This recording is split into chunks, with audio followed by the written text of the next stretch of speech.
আসসালামু আলাইকুম, welcome to Urmi's kitchen. সবাই কেমন আছেন? নিশ্চয়ই ভালো আছেন। আল্লাহর রহমতে আমরাও ভালো আছি।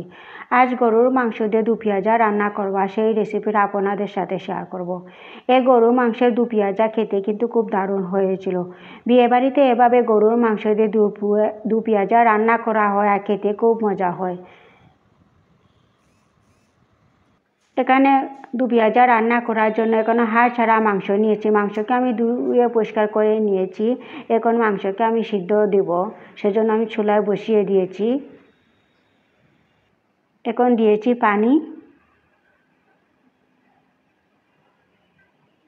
এখন দিচ্ছি একটু হলুদ।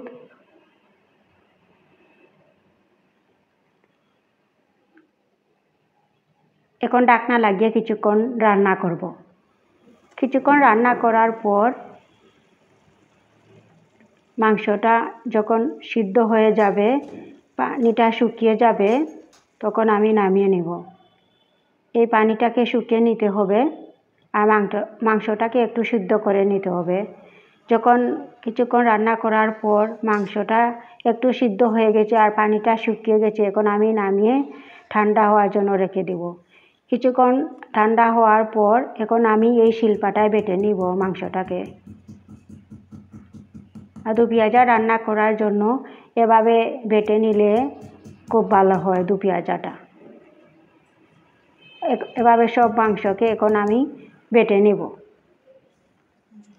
যখন মাংসটা বেটে নিয়েছি, এখন হাত দিয়ে এভাবে জুড়ি করে নিচ্ছি মাংসটাকে।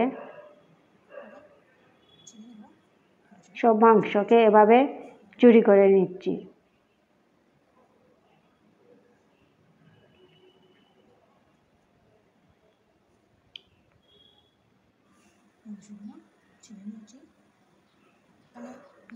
এখানে নিয়েছি আলু দু পেঁয়াজা রান্না করার জন্য, আর নিয়েছি শুকনো মরিচ, আর নিয়েছি পেঁয়াজ। পেঁয়াজকে একটু বড় বড় পিস করে কেটে নিয়েছি, আর মরিচকে ছোটো ছোটো করে পিস করে কেটে নিয়েছি।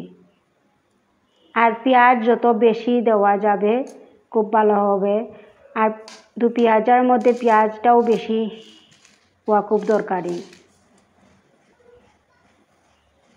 এখন রান্না করব। এখন পাতিল বসিয়ে দিয়েছি, আর তেল গরম হয়ে গেলে দিচ্ছি তেজপাতা, দারচিনি, এলাচ, দিচ্ছি স্টারনেস,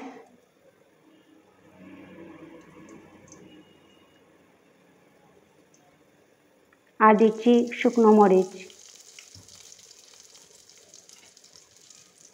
এখন এভাবে এই গরম মশলাটাকে একটু ভেজে নেব। ভেজে নেওয়ার পরে এখন বড় বড় পিস করা পেঁয়াজটাকে দিয়ে দিচ্ছি, আর কিছু ছোটো ছোটো করে কেটে নেওয়া পেঁয়াজটাও দিচ্ছি। দু পেঁয়াজার মধ্যে যত পেঁয়াজ বেশি হবে খেতে কিন্তু খুব মজা হবে। আর এখন দিচ্ছি 1 চামচ রসুনের পেস্ট, 1 চামচ আদার পেস্ট, আর পরিমাণ মতো লবণ।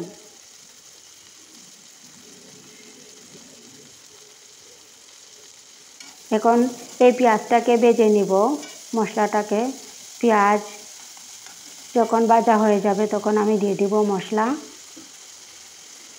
এখন ঢাকনা লাগিয়ে কিছুক্ষণ রান্না করব। কিছুক্ষণ রান্না করার পর এখন আমি নেড়ে চেড়ে দিচ্ছি, আর পেঁয়াজটা ভাজা হয়ে গেছে। এখন আমি দিয়ে দিব মশলা। এখানে দিচ্ছি 2 চামচ মরিচের গুঁড়া, 1 চামচ হলুদের গুঁড়া, 1 চামচ ধনিয়ার গুঁড়া, আধা চামচ পাঁচফোড়ন দিয়েছি। দিয়ে ভেজে নিচ্ছি মশলাটাকে। মশলা যাতে পুড়ে না যায় সেজন্য দিচ্ছি একটু পানি, আর পানি দিয়ে মশলাটাকে আমি কষিয়ে নেব কিছুক্ষণ রান্না করে। এখন নেড়ে চেড়ে দিচ্ছি। এখন ঢাকনা লাগিয়ে কিছুক্ষণ রান্না করব। কিছুক্ষণ রান্না করার পর যখন মশলাটা কষানো হয়ে যাবে তখন আমি দিয়ে দিব মাংস। এখন নেড়ে চেড়ে এখন মাংসটা দিয়ে দিচ্ছি, জিরি করা মাংস আর আলু দিয়ে দিচ্ছি একসাথে, দিয়ে এখন নেড়ে ছেড়ে মাংসটাকে মশলার মধ্যে কিছুক্ষণ কষিয়ে নিব।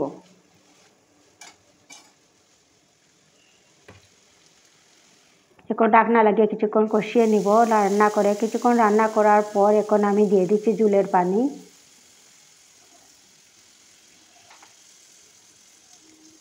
ঝোলের পানি দিয়ে নাড়াচাড়া দিচ্ছি ভালো করে।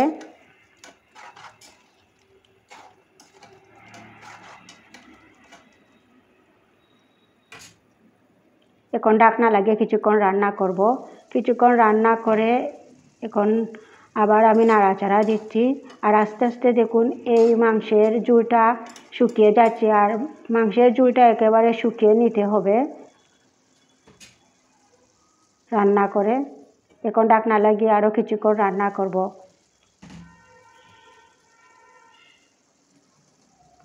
কিছুক্ষণ রান্না করে যখন ঝোলটা শুকিয়ে আসে কিছুটা,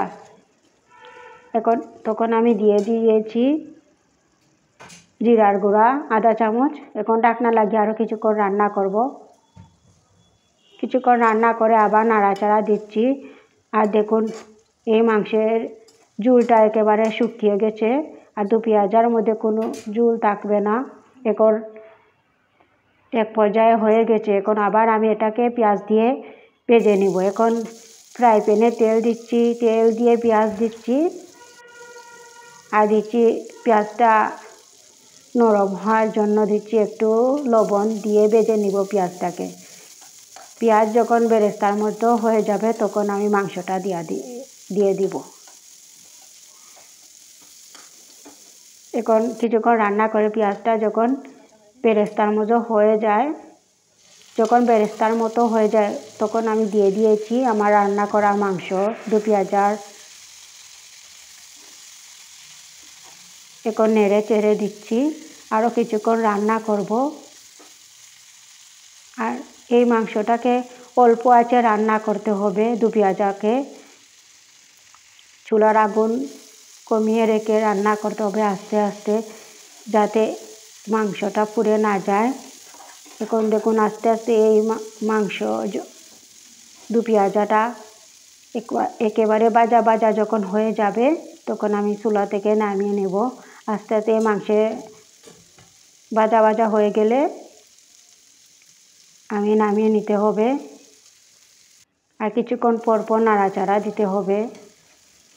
দেখুন আস্তে আস্তে ভাজা ভাজা হয়ে যাচ্ছে। আর এই দু পেঁয়াজা কিন্তু রুটির সাথে, পরোটার সাথে খেতে কিন্তু খুব দারুণ হয়। একটু পর পর আমি নেড়ে চেড়ে দিচ্ছি। যখন ভাজা ভাজা হয়ে যাবে তখন আমি নামিয়ে নেব। আমার দু পেঁয়াজা রান্না রেডি হয়ে যাবে। এখন আমি চুলাটা অফ করে নিব। আমার দু পেঁয়াজা রান্না রেডি হয়ে গেছে। যখন আমি একটা ডিশে নিয়েছি, দেখুন কি সুন্দর হয়েছে, খেতেও খুব মজা হয়েছিল এই দু পেঁয়াজা। আপনারা এটা রুটির সাথেও খেতে পারেন, পরোটার সাথেও খেতে পারেন, ভাত দিয়েও খেতে খুব মজা হয়। বিয়েবাড়িতে এটা খেতে খুব ভালো লাগে। আমার রেসিপি কেমন হয়েছে সবাই কমেন্ট করে জানাবেন। সবাই ভালো থাকবেন। আল্লাহ হাফিজ।